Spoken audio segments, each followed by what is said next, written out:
Ég veit ekki hvort að það draumur sveitafólksins að sameina sveitarfélögin öll hér í Árnessýslu, en það einmitt verið að þreifa á þeim möguleika þessa dagana og hinga til mín í hljóðver komin, ég ætla að fara að segja sveitarstjórinn, við köllum hana framkvæmdastjóra sveitarfélagsins Árborgar, Ásta Stefánsdóttir. Velkomin hingað til okkar. Takk fyrir.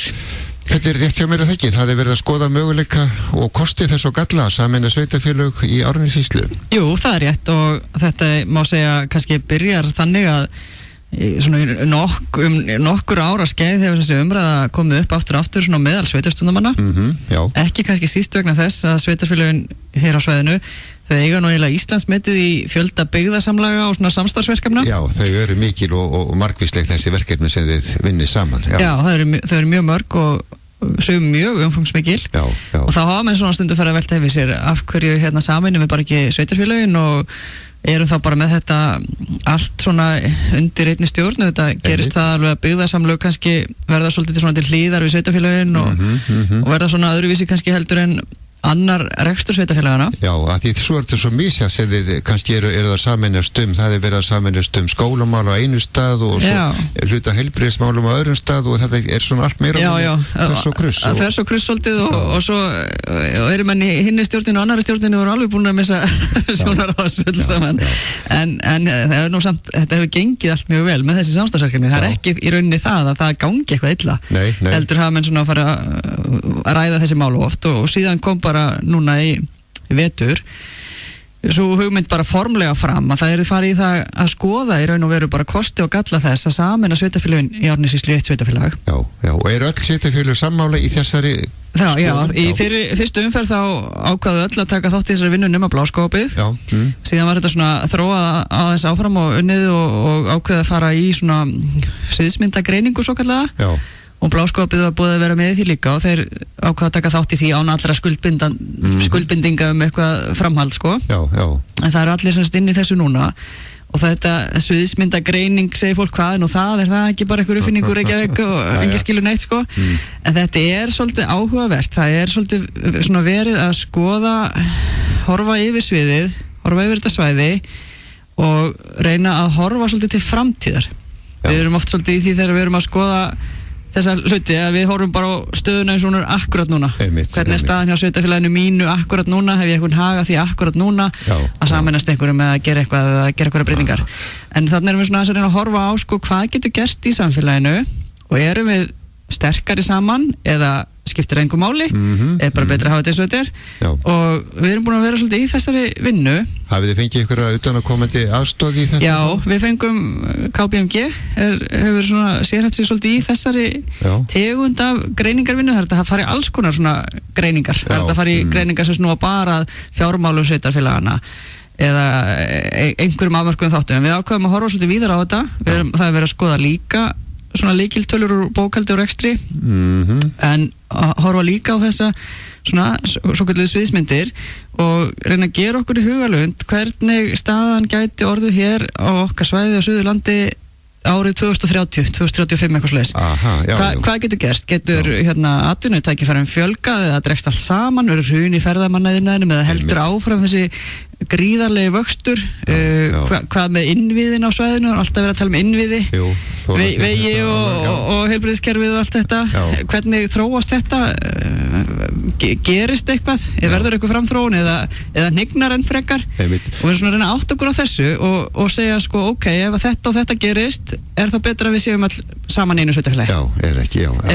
Þannig að þetta er svona svolítið skemmtileg vinna. Hefur verið gerð einhver úttekt á stöðu sveitarfélaga? Nú eru sum í sókn, það fjölgar sumstaðar, fækkar annar staðar, sum eru sterk kannski á þessu sviði en veika á öðru sviði. Það er svolítið líka verið að greina þetta, og það er búið að taka saman, þetta er allt til og það er bara spurningum að taka saman. Það er búið að taka saman svona fjölda píramíta fyrir öll sveitarfélögin. Það sem sýnir svona sko aldurspilin og kynja hlutvöllin sko. Og við komum nú ágætlega út svona flest hvað það varðar. Það er þetta betra fyrir samfélög að það séu fleiri yngri heldur en komnir á eftirlauna aldur sko. Af því að það þarf vinnandi hendur til að fá pening í kassan og allt þetta sko. Og þegar við leggjum saman öll mannfjöldatrén fyrir alla hreppana, þá vorum við bara með alveg eðal flotta mynd sko. Það bara það sko. Þannig að við erum, og svo þetta svona, erum við stundum að grínast með það sko, við höfum þetta öll land sem skæði hérna á þessu svæði. Já. Það er eiginlega sama hvað maður grípur niður. Við höfum góða hrafnarastöðu niður í Þorlákshöfn. Við höfum þessa gríðarlegu matvæla framleiðslu, hvort sem þú segir mjólk eða kjöt eða grænmeti og hvað sem er sko. Við höfum mikla þjónustu, opinbera þjónustu og alls konar þjónustu. Við höfum raforkuna, við getum haldið svona áfram, náttúruperlunar, við getum bara tikkað í öll boksin sko. Við búum mjög vel að þessu leyti. Þetta, þannig séð væri þetta svæði sem einhver eining gríðarlega sterkt. Já. Og ekki síst það menn kannski verið að velta þessum sameiningamálum fyrir sér út frá því sko, hvernig náum við þetta svæði meiri slagkrafti gagnvart ríkinu, svo má segja. Til dæmis bara ég að sækja á hluti, ekki endilega bara gagnvart ríkinu, bara gagnvart hinnum ymsu svona samkeppnis þáttum í okkar umhverfi. Við erum þetta helsta samkeppnissvæði okkar hér í höfuðborgarsvæðið. Við erum ekki kannski í samkeppni við Austurlandi eða Norðurlandi, en höfuðborgarsvæðið er okkar samkeppnissvæði sko. Hvernig náum við að halda okkar til streitu og fá meira til okkar, halda meira hjá okkur. Við erum alltaf að tala um það, og við erum líka alltaf að tala um það að við viljum nýta orkuna sem eru til hérna meira á þessu svæði. Hvernig getum við betur komið því, þú veist, þannig að það er svona margt sem er verið að skoða þessu. Já, og þið farið af stað með kynningarfundi. Já, núna það er búið að vera að halda fundi með sveitarstjórnarfólki, það er búið að taka viðtöl við fólk íbúa í sveitarfélögunum, svolítið síðan það var gerð hérna könnun á netinu sem allir gátu tekið þátt í. Ekki, það var ekki bara að spyrja viltu sameinast já eða nei, heldur svona vera svolítið að horfa á málaflokkana sem er undir sveitarfélögin og hvað fólki finnst skipta máli hafa næst sér í þjónustu. Og núna stendur til að halda fundi í hverju einasta sveitarfélagi sem opnur öllum, þar sem íbúar geta komið og tekið þátt í svona smá vinnu þar sem eru svona verið að fara yfir það hvað er búið að vera að gera og svolítið að spyrja fólk hvað skiptir máli. Og ég held að þetta sé mjög gott tækifæri fyrir alla til að taka þátt. Þetta er svona íbúa lýðræðið í sinni tærustu mynd. Þannig geta bara allir komið og sagt sína skoðun og velt öngum svona yfir hlutunum. Og það er þannig að ef þú kemst ekki á fundin í þinni heimabyggð, þá máttu fara bara á næsta stað, því að þetta er bara sami fundurinn allstaðar. Það er ekkert bara að vera að tala um Árborg og eitthvað sem snýra Árborg á okkar fundi. Þetta er bara að vera að horfa á þetta svæði í heild sinni.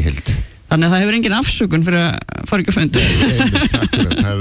Þeir eru 8 fundir. Þeir eru 8 fundir. Já, og byrjar annað kvöld, ekki svo? Já, þetta er bara að fara í gang annað kvöld og það er auglýsing í dagskráni, bæði síðustu viku núna, sem þetta er listað upp og svo ætlum við líka að vekja athygli á síðan út á Suðurland með auglýsingum á hverjum degi fyrir þá fundi sem eru þann dag. Einmitt. Þannig að þetta byrjar annað kvöld, er ekki Bláskó?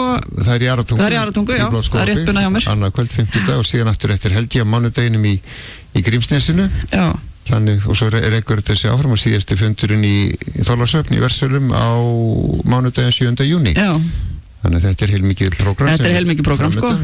Og þarna náttúrulega mæta þá sveitarstjórnarmenn frá öllum þessu sveitarfélögum og lýsa sinni skoðum kannski. Já, það er gert ráð fyrir svona smá ávarpi á hverjum fundi frá bæjarstjóra eða oddvita eða forseta bæjarstjórnar og svo taka ráðgjafarnir við, fara svolítið yfir hvað er búið að vera að gera, hvað er þeir að skoða, kynna þess að vinna svolítið fyrir fólki. Þetta er sumum finnst þetta svolítið framandi. Hvað er það að spá í þetta, þú veist, skiptir þetta ykkur máli? Þetta er kannski ykkur stærri í svolítið framtíð sko, en allt getur þetta gerst og tíminn bara líður þannig að það kemur að því að einhver gerist og breytist. Þannig að þetta er mjög áhugavert og hérna, ég veit svo sem ég hef ekki græna grunum hvað kann að koma út úr þessu. Nei, en svo á að kjósa í haust.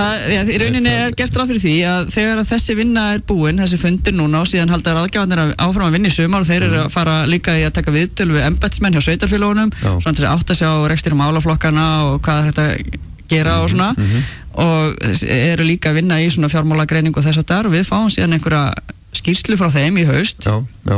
Og þá þarf nefndin sem að stendur á baku þetta, sem eru 2 fulltrúar hverju sveitarfélagi, að taka ákvörðun um það hvort það verður lagt til að það verði tillaga sameiningu. Ef það verður gert, það verður lögð fram tillaga sameiningu, þá þarf að fara fram kosning hana og það þarf að kjósa 2 sko, með ákveðnu millibili, þannig að þetta bara, já, eins og í rauninni fyrst færi þá tillagan til umfjöllunar viðkomandi sveitarstjórnum og svo í bóðkosning ef að málið fráfram. Þannig að þetta svolítið ferli, en það getur alveg endað í því að það verði bara hérna kosningar í sameiningu, en svo getur líka verið að menn segir bara, nei, þetta bara tómvitleysa, við ætlum ekki að fara lengra með þetta. Akkurat. En þetta allavega að þá vera að taka umræðina núna og svolítið að fara yfir þetta og ég held taka þetta svolítið skipulega og fara grundigt í þetta. Og ég held að þó svo að það verði kannski ekki af neinni sameiningu eða þá bara einhverju hluta eða eitthvað, þá nýtist þessi vinna svolítið öllum, menn eru svolítið búið að hrista upp í fólki og taka hlutina saman og menn horfa þá líka kannski svolítið á, ok, við viljum kannski ekki sameinast en hvað viljum við gera öðruvísi. Þannig að þetta bara held sig allt í bóta. Þetta gott að heyra. Ásta Stefánsdóttir, bestu þakki fyrir að koma hingað til okkar og segja okkur frá þessu og við minnum aftur á fundur annað kvöld í Aratungu og allir velkomnir. Allir velkomnir. Fundur hefst klukkan 19:30. Já. Takk. Takk fyrir.